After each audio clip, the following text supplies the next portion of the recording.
Hey, welcome everybody to lesson number 2 of Unit 3, FOIL. We've actually talked about FOIL earlier this year. It was a lesson that we went over in our review unit. However, I made a completely new video for it because I wanted to give you as much extra practice as I possibly could with this. So now you've got two different videos to work with for foiling.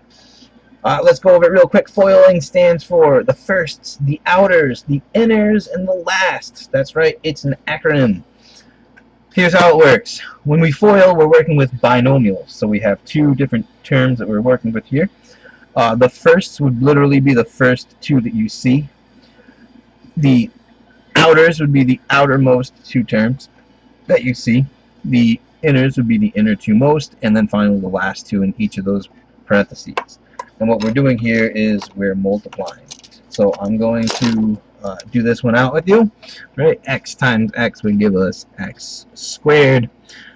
X times negative 4 is negative 4x. 6 times x is positive 6x.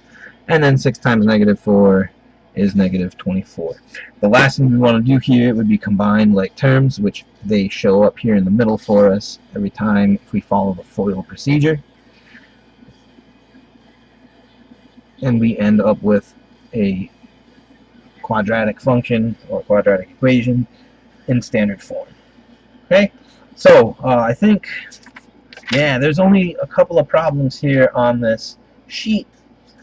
If you don't have this memorized, write it down real quick. I'm going to put these up on the screen. Probably should have given you time to write it. But here we go. I'm going to do a few here. And then I got a couple down here at the bottom for you to try. What you could do, though, if you want to challenge yourself, you could probably pause and do all of these and then check it afterwards if you wanted to. That's up to you. I think these are pretty easy. So let's go right to it. Stop wasting time.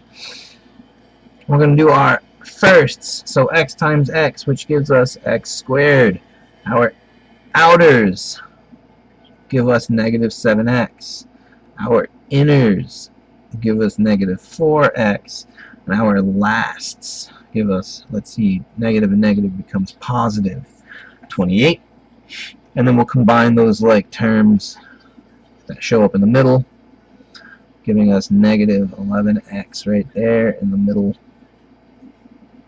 and that's our solution, x squared minus 11x plus 28. Okay, got a couple more to go through, so if that went fast, you can catch the next one or rewind it. You can do that too. Magic of the internet. Alright. Our firsts here, x times x, is x squared. Outers give us negative 12x. Inners give us positive 5x. And lasts, let's see, 5 times 12, that's negative 60. And we'll combine our like terms. Negative 12 and positive 5, that's negative 7. There you go. Alright, let's take a look at another one. It's not going to be any different as far as procedure goes, right? FOIL is the procedure. So just because we have coefficients here doesn't mean anything is going to be different. We just multiply the way that we normally do. 3x times 2x. Well, 3 times 2, that's 6. X times x is x squared. Problem solved, right? 3x times 6, that's 18x. Negative 1 times 2 is negative 2x. And then finally, negative 1 times 6 is negative 6. Our like terms are still those two in the middle because they have the power of 1 on x. So 6x squared plus 16x minus 6. One final one I'm showing you right here. We don't have x's, and we have variables in both positions. It's not really going to make that much of a difference, though. We're going to follow FOIL just like usual. So we do our firsts, giving us a squared. We'll do our outers. Now how we would multiply these, I'm just going to put the a right in between, right? Negative 2ab. I'm going to do the same thing here. When I multiply 3b times a, it's just going to be 3 A, B. Remember, I want to write those in alphabetical order, and it's okay because multiplication is commutative like that. I can change them around order-wise. And then finally, 3b times negative 2b will be negative 6b squared. Again, the like terms show up right here in the middle for us. Right, they're the ones that have the same variables with the same powers. So negative 2 and positive 3, well, that's just 1. I don't have to put the 1 there, so I'm not going to. And there we have our final answer. Okay, if you didn't already pause and try these, why don't you pause it right now, try these out, and then resume when you're ready to check your answers. Alright, let's check it out. X times x for our firsts. X times negative 6 for our outers. Negative 9 times x for our inners. And negative 9 times 6. I'm sorry, negative 6 for our lasts. Hopefully you got that start.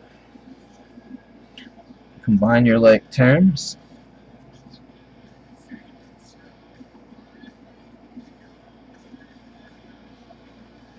You should have gotten x squared minus 15x plus 54. If there was any problem here, just check that arithmetic. Your second problem, 3x times 5x is 15x squared. 3x times 1 is 3x. Negative 5 times 5x is negative 25x. Negative 5 times 1 is negative 5.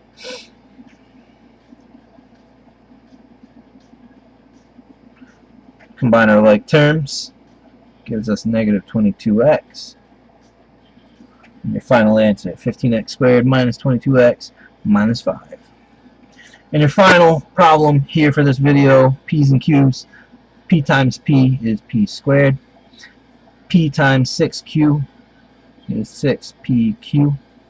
Negative 3 times, negative 3q times p, negative 3pq.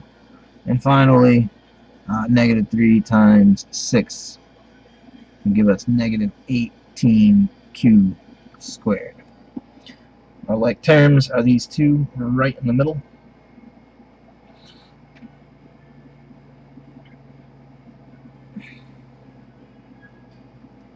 And that is your final answer, p squared plus 3pq minus 18q squared. So, check out your work if you got any of these wrong, right? Just go through a little bit of arithmetic. If you follow the FOIL order, right, then you'll be able to just combine your like terms in the middle. That's the brilliance of FOIL. Could you have done these using a different method? Sure, you could use the box method. I don't think I have that here, but if you want to check out the original FOIL video back in the review unit, it shows you that box method as well. Alright, we're going to move on to lesson 3 from here, so I'll see you there.